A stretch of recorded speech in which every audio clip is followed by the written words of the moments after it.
The New St. Joseph Baltimore Catechism for Middle and Upper Grades of Grammar School, Part 3, The Sacraments and Prayer, Lessons 23 through 38 and Appendix 1 and 2. Links to the Adult Level Catechism, talks, lectures, and homilies by Father Rippinger, and detailed and clear explanations of Catholic belief, morals, and means of grace by Father Sprago. Part 3, The Sacraments and Prayer. The sacraments give power to live. They are actions of Christ on our souls. They are channels or streams flowing from the open side of Christ through Mary's hands to us.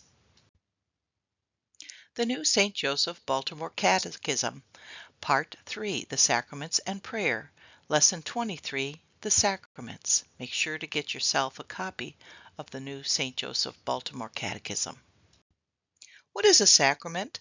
A sacrament is an outward sign instituted by Christ to give grace. A sacrament is a sign. A sign represents something other than itself. Smoke is a sign of fire. A red light is a sign of danger. Dark clouds are a sign of rain. A siren is a sign of some emergency, a fire, accident, etc. A flag is a sign of one's country. A sign is something that we can see or hear, which tells us of something else which we cannot see or hear at the moment. A sacrament is a sign of Christ. It indicates that Christ is in action, working in our souls to produce grace. The Greek letters XP mean in English CHR, and this is an abbreviation of the name of Christ. A light switch is a sign of three things: the power plant, the source of the electricity itself, and the light is the result of the electricity. A sacrament is a sign of grace and a sign of Christ in three ways: past, the passion of Christ, the source of grace; the present, grace itself, the life of Christ in us; and a future, the result of grace, our share in the glory of the risen Christ. Well, how many sacraments are there? There are 7 sacraments: baptism, confirmation, Holy Eucharist, penance, extreme unction, holy orders, and matrimony. From whom do these sacraments receive their power to give grace? The sacraments receive their power to give grace from God through the merits of Jesus Christ. Merit is the right to a reward. The reward to which Christ had as a right as a result of his passion and death was that we should receive grace. He won it for us. Do the sacraments give sanctifying grace? The sacraments do give sanctifying grace. A sacrament is a channel of grace, and since grace is divine life in our soul, we can better understand the sacraments by comparing them with the functions of human life. First, individual life, and second, life of the Church.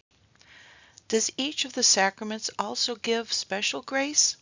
Each of the sacraments also gives a special grace, called sacramental grace, which helps one to carry out the particular purpose of that sacrament. The sacramental grace of baptism helps us to live as children of God and makes it easier for us to believe in God and to act accordingly, and lessens our inclinations to evil. The sacramental grace of confirmation gives us the strength to profess our faith even under difficulties and persecution, and to give good example to others. The sacramental grace of Holy Eucharist nourishes our love of God and one another, and helps us to overcome our natural self-love or selfishness. The sacramental grace of penance helps to cure the deeper inclinations to evil that actual sin have put in our soul, and makes it easier for us to keep out of sin in the future. The sacramental grace of extreme unction helps us to accept sickness as a purifying cross sent by God, and even to accept death willingly from His hands whenever He chooses to send it. The sacramental grace of holy orders helps a priest to fulfill his sacred duties and to be a good priest. The sacramental grace of matrimony helps married people to bear with each other's defects and to fulfill the duties of their state, chiefly bringing up children into the world and rearing them for God. Do the sacraments always give grace? The sacraments always give grace if we receive them with the right dispositions. For example, the necessary dispositions to receive the sacrament of penance are sorrow for sin and a firm purpose of amendment. If someone were to go to confession without being sorry, he would not have the proper dispositions. God would pour the living waters of grace through the sacrament, but the lack of sorrow in the heart of the penitent would block the pipelines so that no grace would actually enter into his soul. Sacraments of the dead and sacraments of the living. Why are baptism and penance called sacraments of the dead? Baptism and penance are called sacraments of the dead because their chief purpose is to give supernatural life of sanctifying grace to souls spiritually dead through sin. Well, why are confirmation, Holy Eucharist, extreme unction, holy orders, and matrimony called sacraments of the living? Confirmation, Holy Eucharist, extreme unction, holy orders, and matrimony are called sacraments of the living because their chief purpose is to give more grace to souls already spiritually alive through sanctifying grace. What sin does one commit who knowingly receives a sacrament of the living in mortal sin? He who knowingly receives a sacrament of the living in mortal sin commits a mortal sin of sacrilege, because he treats a sacred thing with grave irreverence.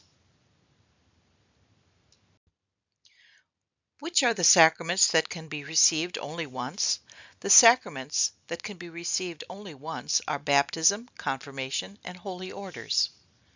Well, why can baptism, confirmation, and holy orders only be received once? Baptism, confirmation, and holy orders can be received only once because they imprint on the soul a spiritual mark, called a character, which lasts forever. A character is a mark on the soul, like a seal on soft wax.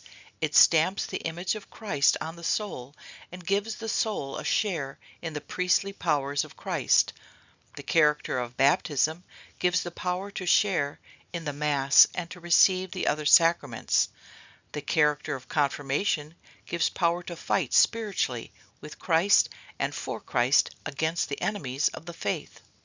The character of holy orders gives the full share in the priesthood of Christ, power to offer Mass and to forgive sins, etc. Discussion questions. Of whom is a sacrament a sign? Of what actions of Christ is a sacrament a sign? What is the connection between grace and the Passion of Christ? What is the connection between grace and our resurrection with Christ? What is sacramental grace? What does the sacramental grace of holy orders do for the one who receives it? Why does the grace God gives through the sacraments sometimes fail to reach the person's soul? What is meant by the merits of Christ?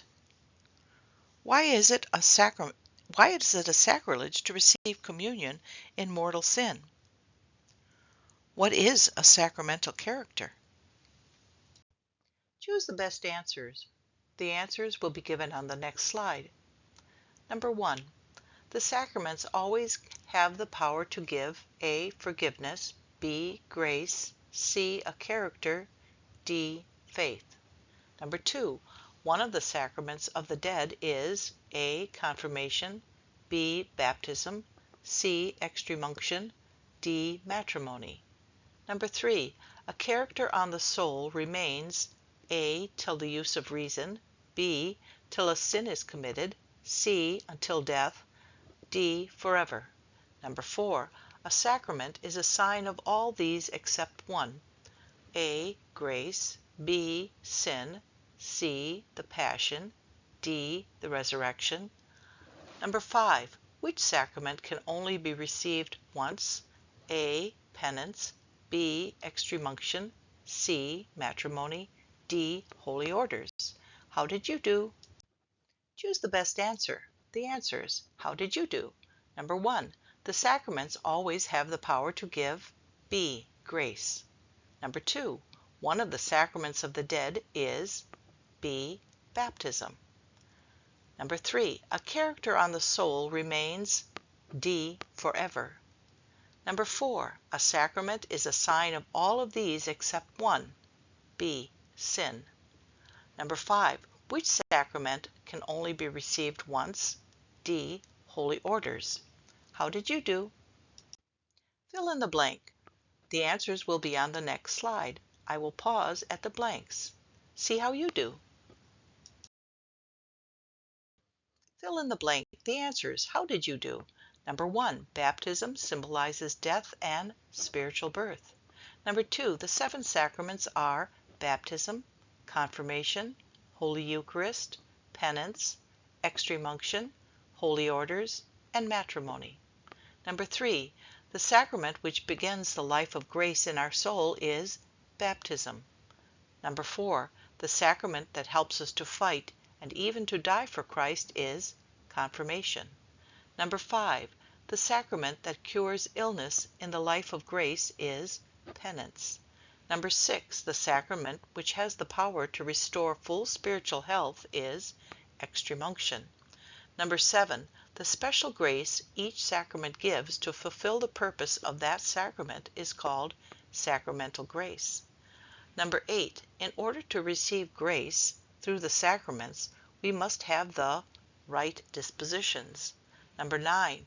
The sacraments are channels of grace. Number 10. The sacraments which imprint a character on the soul and can be given only once are baptism, confirmation, and holy orders. Read from the Bible. Pause to take down the book, chapter, and verse for a deeper insight into the meaning of this lesson.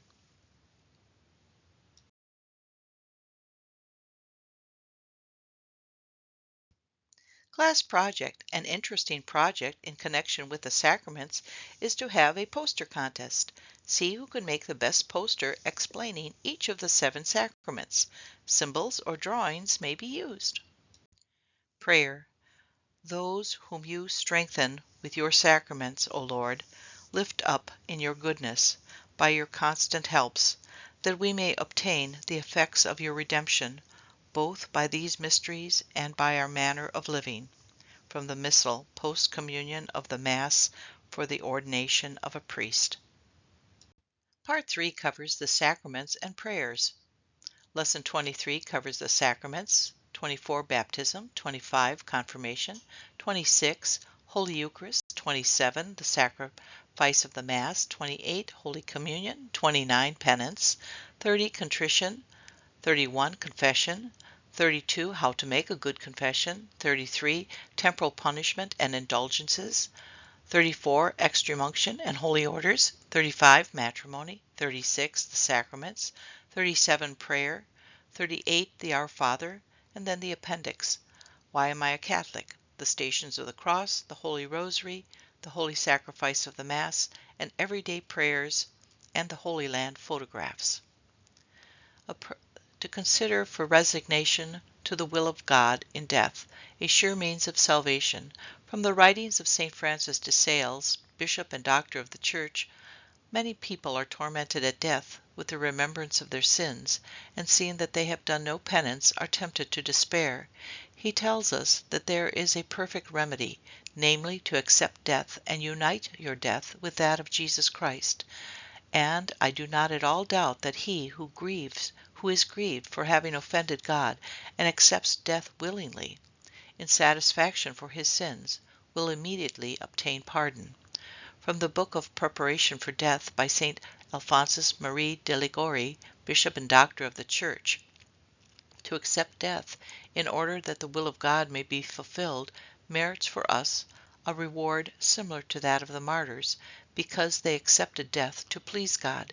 He who dies in union with the will of God makes a holy death, and the more closely he is united to it, the more holy death he dies. The Venerable Blossy declares that an act of perfect conformity to the will of God at the hour of death not only delivers us from hell, but also from purgatory. And these are consoling thoughts.